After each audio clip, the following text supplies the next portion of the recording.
আমি স্পষ্টভাবে বলতে চাই, বাংলাদেশে এই অস্থিতিশীল পরিবেশ তৈরি হওয়ার একমাত্র কারণ হচ্ছে এইটা, রাজনৈতিক ওলামায়ে কেরাম এবং রাজনৈতিক ব্যক্তিদের হস্তক্ষেপ এই তবলিগের মধ্যে।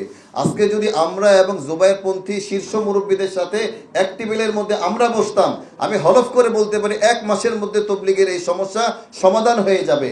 কিন্তু যতদিন পর্যন্ত মাওলানা মামুনুল হক সাহেবের মতো এইরকম রাজনৈতিক ব্যক্তি, আমি তাকে তার জায়গায় সম্মান করি, রাজনীতিকে আমি কোনোরূপ আমি এটাকে নেগেটিভ দৃষ্টিতে দেখছি না, রাজনীতি তার জায়গায় রাজনীতি।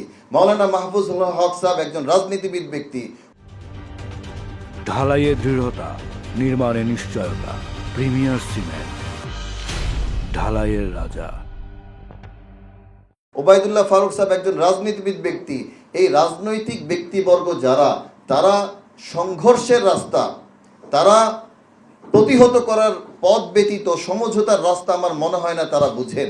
আমি তাদেরকে আহ্বান করব যে রাজনৈতিক ব্যক্তিবর্গ যারা আছেন, আজকেই যদি তাদেরকে তবলিগের অপর পক্ষ থেকে সরিয়ে না দেওয়া হয়, তাদেরকে যদি এই তবলিগে হস্তক্ষেপ করতে বন্ধ করতে না দেওয়া হয়, বাংলাদেশের এই সমস্যা 100 বছরেও সমাধান হবে না।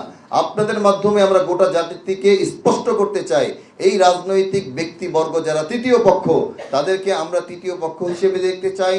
তারা আমাদের হিতাকাঙ্ক্ষী, তারা ওলামায়ে কেরাম, আমাদের সারাতাজ, আমাদের মাথার মণি, আমাদের চোখের মণি। আমরা তাদেরকে আহ্বান করব, আপনারা তবলিগের এই উদ্ভূত পরিস্থিতি থেকে নিজেদেরকে নিরপেক্ষ হিসেবে দারুল উলুম দেওবন্দের ভূমিকায় নিয়ে যান।